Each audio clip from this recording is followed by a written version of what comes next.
Hidden beneath the seas, the walls of a great city are visible. There are those who believe the architects were the vanguards of a society that took root in a new land. Who built it and why are still unknown. Perhaps these ancients knew more of the world than modern men imagine. In any civilization, there are some who take risks, men who reach beyond safe borders.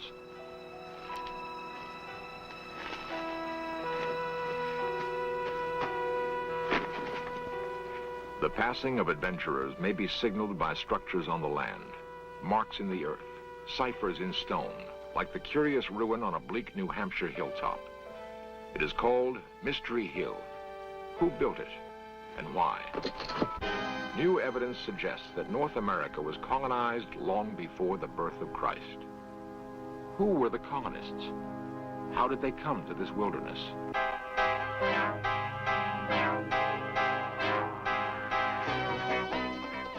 This series presents information based in part on theory and conjecture. The producer's purpose is to suggest some possible explanation, but not necessarily the only ones, to the mysteries we will examine.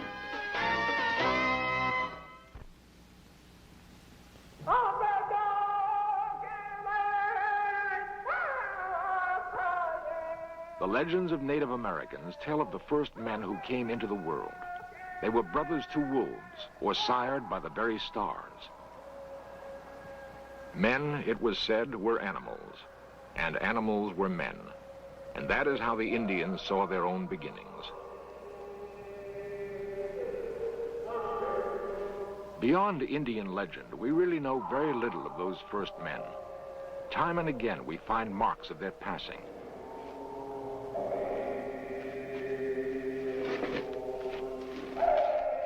Who were they?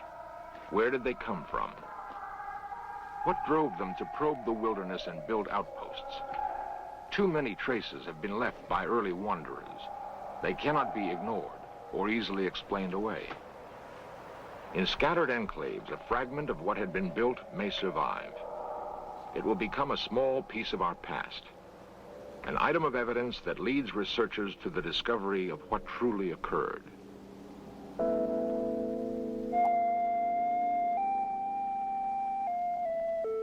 When 17th century Europeans colonized what is now New Hampshire, they found that someone had been there before them. At the time, no one thought much about the stone ruin near New Salem.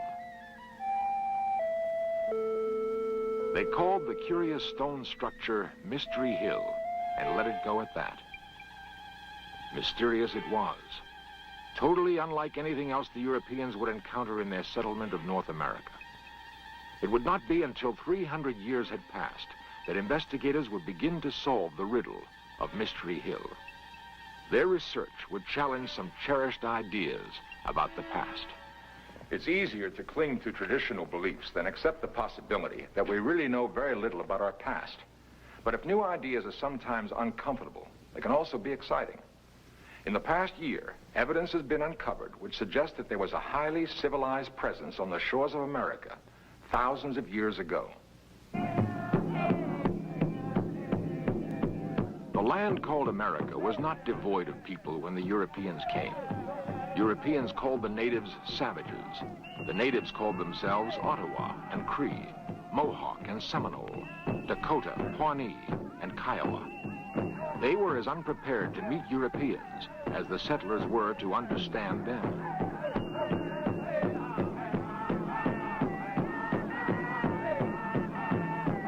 Whatever their common origin might have been, the Old and New World peoples had little in common.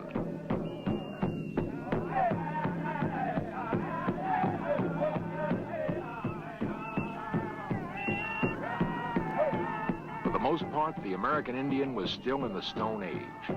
They revered their physical environment and lived close to it. They built lightly on the land, and although they banded together into great nations of hunters and warriors, their cities had no more lasting impact than a carpet of bright leaves in an autumn forest.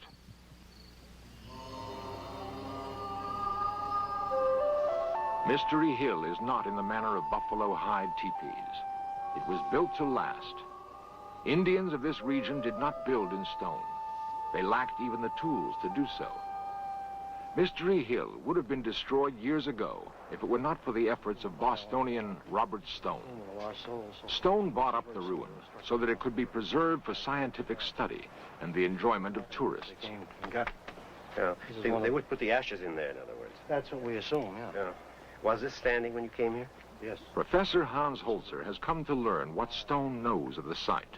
A noted author and student of antiquity, Holzer will attempt to answer the questions: who passed this way and why?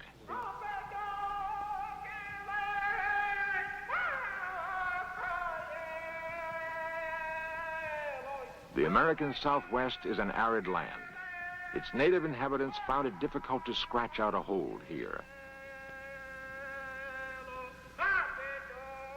They built cities of mud brick, backed against cliffs for protection.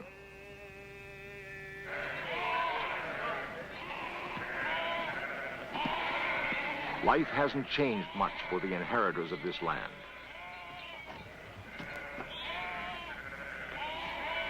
Outside of the few big cities of the Southwest, men still herd livestock and try to wrench a living from the dry soil.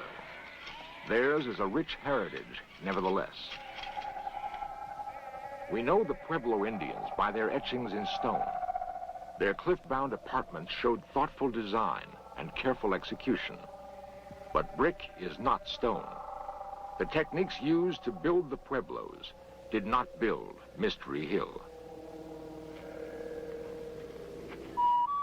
Hans Holzer and Robert Stone can find little that Mystery Hill has in common with the Pueblos of the Southwest. Its architects must have come from another place, another culture. In the Medicine Bow Mountains of Wyoming can be found another curiosity in stone. It is called the Medicine Wheel.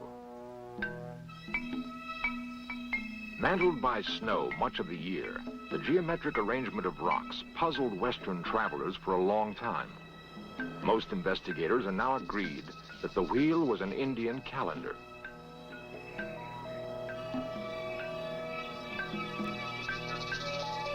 By the placement of stones, its makers could calculate the time remaining before the summer thaw. The very lack of a settlement area breaks the tie to Mystery Hill.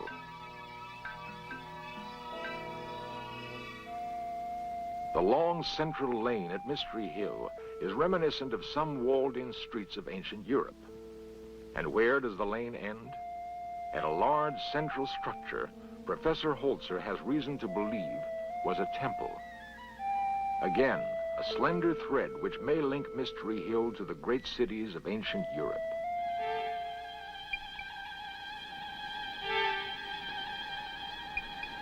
Might the strange visitors to Mystery Hill have crossed an ocean? We have evidence that Norsemen like Leif Erikson made epic voyages in the 10th century. Erikson was blown off course while making a passage to Greenland. The landfall he reported making is thought to have been Newfoundland. He likely touched the New World, but all evidence is that he had neither the charter nor the will to begin a colony.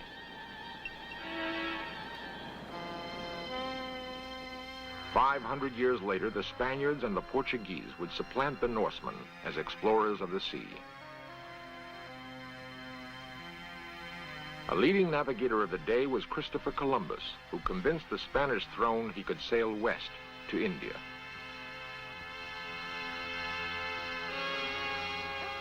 These voyages were overtures to the coming of European colonization of the Americas in the 17th century. It is certain, however, that there were ships capable of making ocean crossings long before the time of Columbus or Leif Erikson.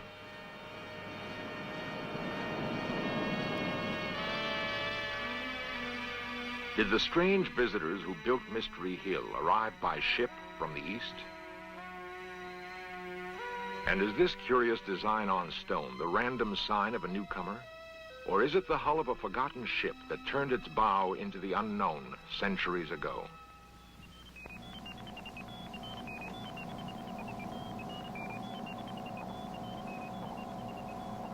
At a laboratory in Cambridge, Massachusetts, scientists burn a bit of charcoal found at Mystery Hill. Charcoal is largely carbon, and carbon contains minute quantities of radioactive material. This material decays at a constant rate. Knowing that, scientists can fix the age of the sample. They determined that it is at least 3,000 years old. The charcoal was found wedged between slabs of rock at Mystery Hill. The fire that produced it was lighted 1,000 years before the birth of Christ.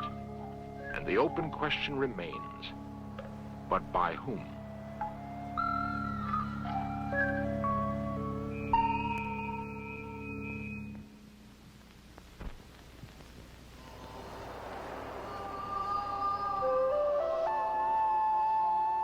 Mystery Hill, New Hampshire could not have been more aptly named.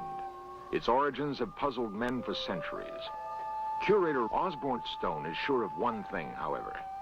The architects of Mystery Hill had an impressive knowledge of astronomy. We're standing in the astronomical center of the site, and if you want a view to the true north, you'll see a large standing monolith out here. It's composed of 5 stones, one missing that dates the site. Over to the east of us, we have a strange stone that's been on the wall for centuries that marks a summer sunrise. Now, if we look around to the southwest, we see the winter sunset stone. That was the first one that was found and kicked off this investigation. Stones that may have helped the strange visitors plot the seasons. They are substantial clues to the identity of the original Mystery Hill architects. The cultivation of expression. On the Salisbury Plain in England broods a more familiar example of the kind of timekeeping function monoliths appear to have had for the ancients. To this day, some who call themselves Druids gather at Stonehenge to mark the longest day of the year. It is believed that long centuries ago, Druids offered up human sacrifice as part of their seasonal rituals. Sacrifice may have been part of the firmament at Mystery Hill also. Viewing position for the sacrificial table I was telling you about. You were asking me about the oracle tube. That's right. It comes out from the oracle chamber underneath. Stone points out a polished slab of rock. The grooves might once have run with blood to appease a god whose voice rumbled up from the earth. We used to give the oracle all the time through there, but... It appears that the builders of Mystery Hill imported their gods as well as their science. Some had theorized that Mystery Hill was the work of New Hampshire colonialists. This is when we come to the entrance of the oracle chamber.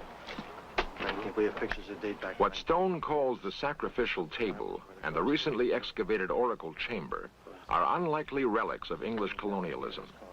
The chamber was discovered in the darkened recesses of Mystery Hill.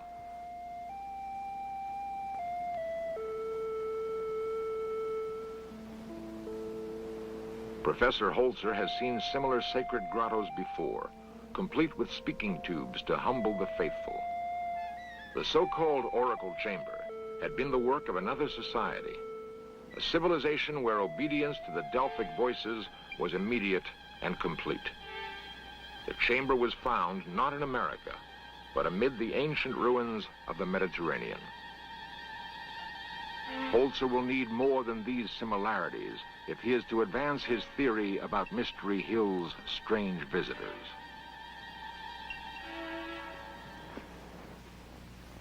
Harvard archaeologist Barry Fell has spent years studying inscriptions and drawings from Mystery Hill and other unexplained ruins in North America. Now, what about some of these inscriptions that have been found? What do they indicate in terms of people's presences in this area? Where are they from? Well, they really tell us that America in ancient times was a melting pot of the races of Europe, just as it is today. Same peoples from all parts of Europe and North Africa, living together, even speaking their own languages side by side, and writing their own inscriptions and their own writing systems. What people came here? Basques from Portugal, Celts from Spain and Portugal, Phoenicians from Carthage and probably from Phoenicia itself in Syria, and ancient Egyptian traders too. Why do you think these people came here? Probably initially by accident. Fishermen, you know, the Portuguese people are wonderful deep-sea fishermen, and inevitably a fisherman is going to be blown away from land in a storm. A fisherman knows how to look after himself when he's blown out to sea, and in modern times, very long voyages have been performed that way. So initially accidentally, later deliberately. Portugal's dorymen still ply the Atlantic in the kind of small but sturdy craft they've apparently used for centuries. That the ancestors of these fishermen were skilled sailors, few could dispute. Holzer doubts that a fisherman blown off course would attempt to build a city. He and Fell pursue another line. In other words, there's no doubt in your mind that ancient people from the Mediterranean area came and settled in New England, among other places. No doubt at all. They probably settled all that part of North America that could be reached by ship. That is to say, the whole Mississippi Valley and the branches of the Mississippi. The Mediterranean. At one time, Knossos was her capital, a jewel-like city on the island of Crete. All that's left now are the weather-worn ruins of graceful temples, courtyards, and apartments.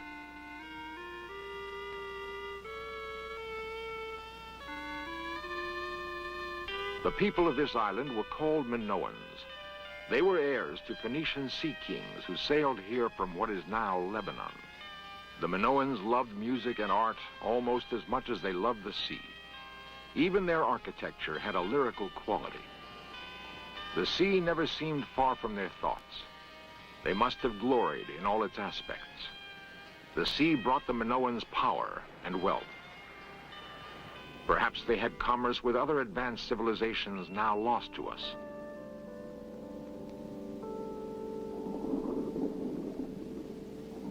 History records that there were catastrophic earthquakes in the Mediterranean basin around 1600 BC.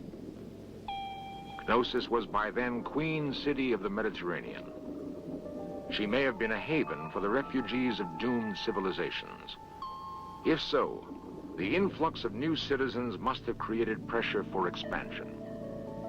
The Minoans already had colonies on the north coast of Africa, and recent evidence discovered underwater in the Caribbean suggests that they had traveled to the Americas. It is nevertheless a radical theory that sailors from a Bronze Age culture could have dispatched the first strange visitors to the New World.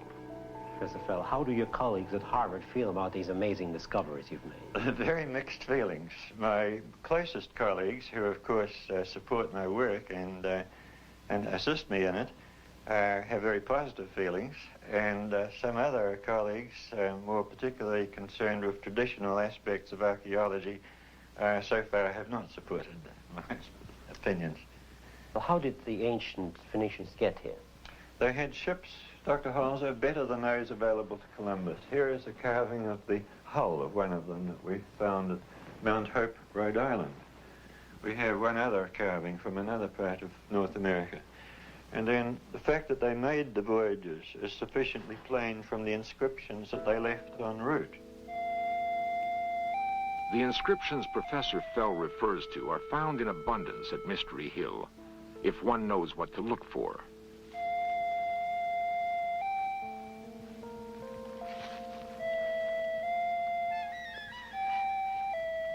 Osborne Stone, who assists his cousin Robert in preserving the site, points one out to Dr. Holzer.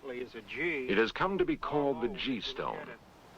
Holzer reads much more than a G on the weathered rock. To me, there's no question that this was written by people who spoke the ancient Phoenician language and used the Phoenician alphabet. The origin of this inscription is in the area of Phoenicia and the island of Crete, the Minoan culture, where Phoenician people settled and then became the Minoan people. Professor Holzer has found his answer to the puzzle of Mystery Hill. From a small island in the Mediterranean to a hilltop in New Hampshire, it must have been an incredible journey. Everything feels right and seems to fit. The style of masonry is the same, The walled lanes are common to Knossos. One could almost imagine being on Crete if it weren't for the Yankee accents and pine trees. Many will find it hard to believe the implications of Professor Fell's painstaking research or the results of the carbon dating. But the late summer of 1976 saw two distinguished researchers joining the ranks of those who support the Minoan theory. And there were indications of more hard evidence to come. Skeptics abound in every culture. The Minoans may have found it difficult to believe there was much of a future here in America. It must have seemed so primitive. Perhaps that's why they vanished.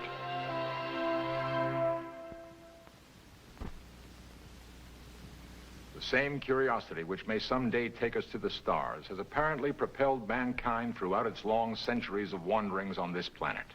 We have evidence now that America was known to great civilizations which had become dim memories long before the birth of Christ. Much of what those strange visitors knew may be lost to us forever. The coast of America we thought of as pristine until the 15th century may have in fact been a thriving outpost of ancient commerce and exploration. We can only guess. The record of Mystery Hill was ignored for hundreds of years. It tells us that the Phoenicians may not have been the first strange visitors to America, but that they were apparently the first to build a link between the old and new worlds. The link would be broken for reasons we cannot fathom yet. Centuries later, the old world would rediscover the new. This time, the link would hold.